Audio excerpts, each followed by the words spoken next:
उनके साथ जो दुराचार किया गया है, जो जनजातीय समुदाय से आती हैं और टीएमसी के गुंडे दिन दहाड़े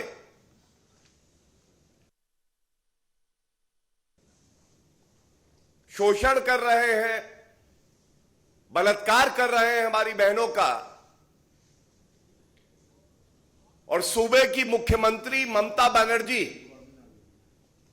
मूक दर्शक बनी हुई हैं, उनके लबों पर टीएमसी के गुंडों की टेप लगी हुई है। बहुत ही चिंताजनक है और इसीलिए इस मुद्दे पर कुछ नए तथ्य हैं जो आपके समक्ष मैं रखूंगा।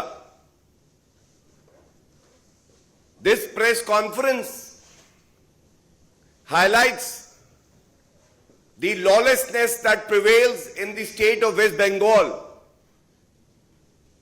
where it is clear to every citizen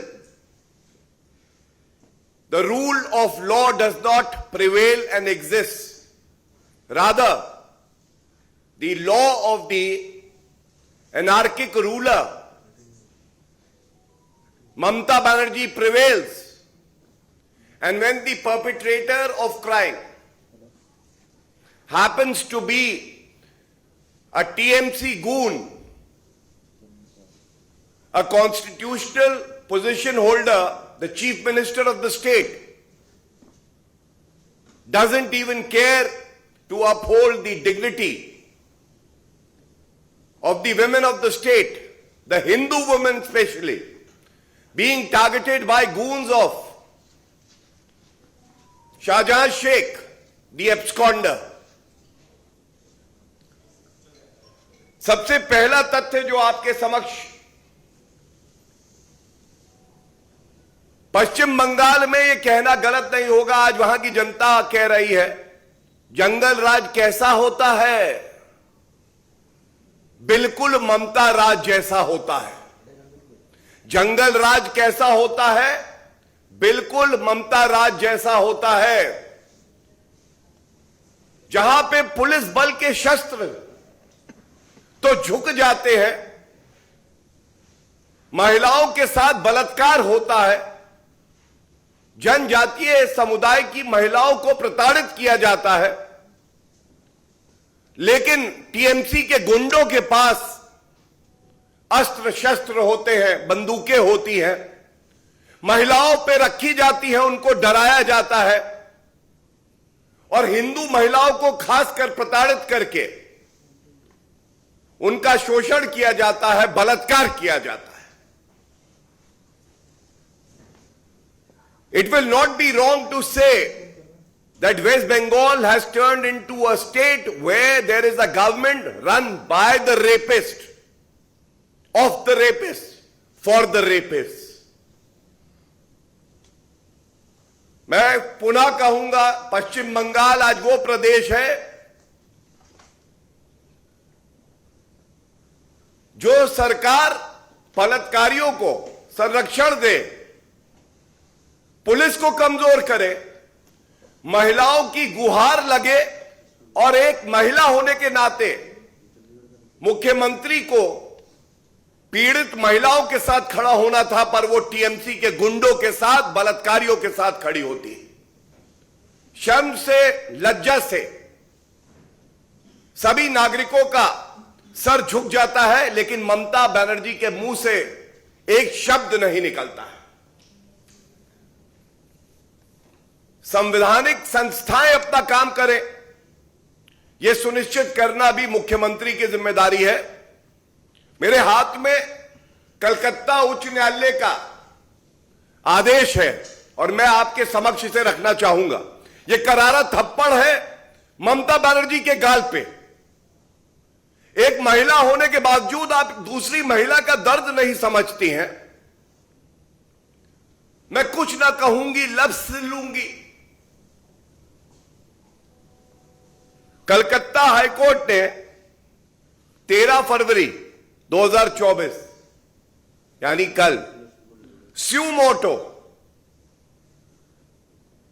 ये जो सारे बलात्कार के मामले सामने आए हैं, एफआईआर नहीं लिखी जा रही, गुंडा राज है, ममता बनर्जी चुप है, टीएमसी के गुंडे बंदूक लेके महिलाओं को डरा के उनके साथ बलात्कार कर रहे हैं, उनका यौन शोषण कर रहे हैं, उसका संज्ञान लिया है। और कुछ अंश इस आदेश के आपके समक्ष बड़ी जिम्मेदारी से मैं रखता हूं।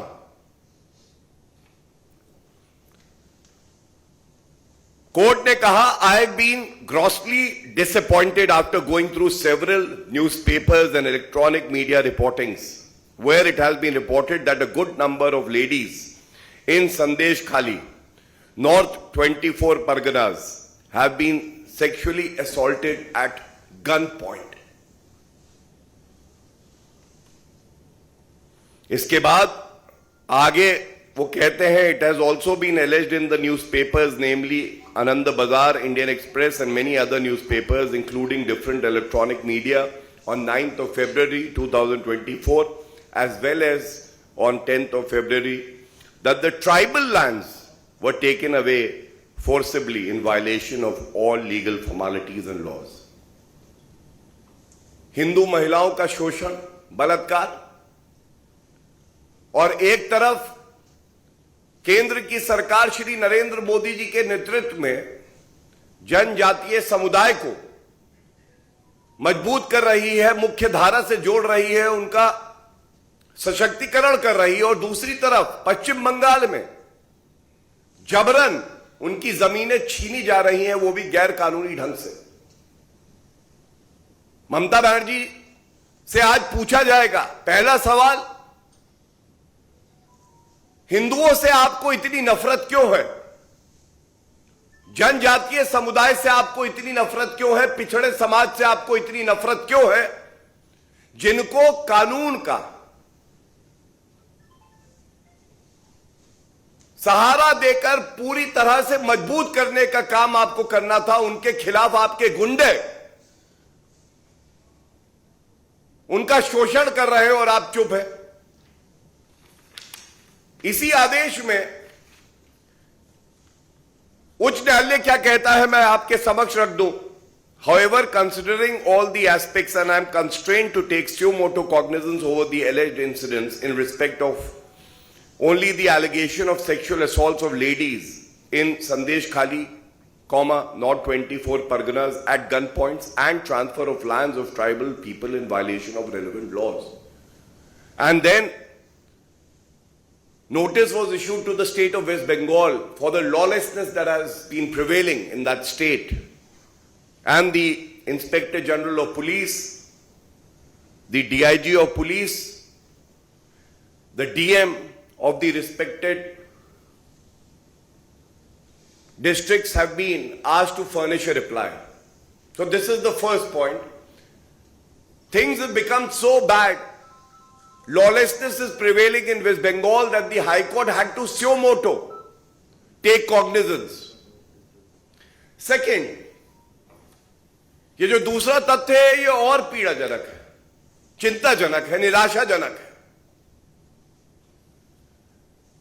नेशनल कमीशन फॉर वुमेन ने अपनी टीम वहां भेजी, तो आपको याद होगा जब ईडी अफसर गए थे तो अराजक तत्व जो थे टीएमसी से जिनके तार जुड़े थे, उन्होंने हमला किया था। अब एनसीडब्ल्यू की टीम वहां जाती है और उनको भी अपना कार्य नहीं करने दिया जा रहा, बल्कि शर्मसार करने वाला है, जिन महिलाओं का शोषण किया गया, जिनके साथ बलात्कार हुआ, उनके परिजनों के खिलाफ एफआईआर दर्ज कर दी गई है। आप सोचिए ममता बनर्जी का क्या स्तर है आज राजनीति का। एक महिला है, मुख्यमंत्री है, उनको सुनिश्चित करना चाहिए था कि जो महिलाएं हैं उनके साथ खड़ी रहें, उनकी अस्मिता की लड़ाई लड़ें।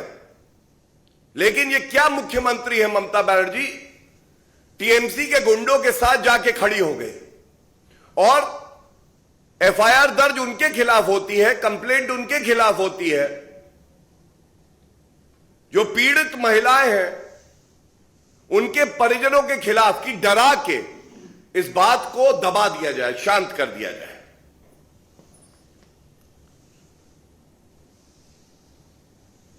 भारतीय जनता पार्टी एक जिम्मेदार पार्टी है और इस मंच से जरूर कहना चाहेंगे, ये लड़ाई हर उस महिला की है जिसने किसी भी पार्टी के लिए वोट क्यों ना किया हो, लेकिन उसने संविधान में अपनी आस्था रखी है। यह हक संविधान देता है भारत का उसको कि अगर उसके साथ कुछ गलत हो, गैर कानूनी हो, तो प्रदेश की सरकार उचित कार्रवाई करे, ठोस कार्रवाई करे और ऐसे दरिंदों को जेल की सलाखों के पीछे डाला जाए। और भारतीय जनता पार्टी अपनी पूरी ताकत से, जितनी हमारी क्षमता है, ये लड़ाई लड़ेगी।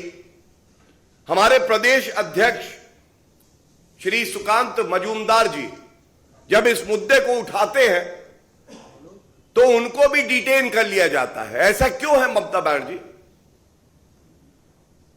जो हमारे और वहां नेतागण हैं, जब वो मिलने जाते हैं पीड़ित परिवारों से तो उनको अरेस्ट कर लिया जाता है, न्यायालय बेल देता है। तो ये बात कहना गलत नहीं होगा कि अगर रत्ती भर शर्म ममता बनर्जी में बची है, उन्हें कोई हक नहीं है कि मुख्यमंत्री पद पे वो बनी रहे, तुरंत इस्तीफा देना चाहिए। और ये लड़ाई जनता और ममता बनर्जी, जो कि अब रक्षक से भक्षक बन गई है, उनके बीच में है। और अगर ममता बनर्जी इस्तीफा नहीं देंगी तो जनता को कम मत आकिएगा, जड़ से उखाड़ के फेंक दी जाएंगी। यह बात पक्की है। यह भी आज पूछा जाएगा, ममता बनर्जी आपको बताना होगा कि शाहजहां शेख जिसके गुंडे प्रथम दृष्टया ये कृत्य कर रहे हैं, महिलाओं का शोषण कर रहे हैं, वो कहां है? और कोई बड़ी बात नहीं होगी कि उनको संरक्षण देने वाली ममता बनर्जी अपने सरकारी आवास में छुपाए हो। जिस नेत्री की सोच प्रदूषित हो जाए और जो सोचने लगे कि मुझे केवल और केवल ओछी घटिया राजनीति करके सत्ता का सुख प्राप्त करना है, उसको जनता की चिंता नहीं रहती है। और ये जो अध्यक्षा है नेशनल कमीशन फॉर वुमेन, उनका ट्वीट भी है जिसका सारांश ये है, मैं एक लाइन पढ़ता हूं। Police has filed complaints against the relatives of women victims instead of filing their complaints. इससे ज्यादा लॉलेसनेस, अराजकता, गुंडा राज क्या हो सकता है? जहां हमारे देश की बेटियां, हमारी बहनें सुरक्षित ना हो और मुख्यमंत्री महिला होने के बावजूद रेपिस्ट के साथ खड़ी हो, बलात्कारियों के साथ खड़ी हो। इसीलिए इस मंच से ममता बनर्जी को आईना दिखाने का काम भी किया है और साथ में जनता का विश्वास अब ममता बनर्जी में बचा नहीं है। अच्छा होगा कि आप इस्तीफा दे दें और जो पीड़ित महिलाएं हैं उनको इंसाफ मिलेगा। हमें यकीन है न्यायालय इंसाफ करेंगे और भारतीय जनता पार्टी उन सभी पीड़ित परिवारों के साथ कंधे से कंधा मिला के खड़ी रहेगी। धन्यवाद। For more such videos, subscribe to the NewsX YouTube channel, hit the bell icon.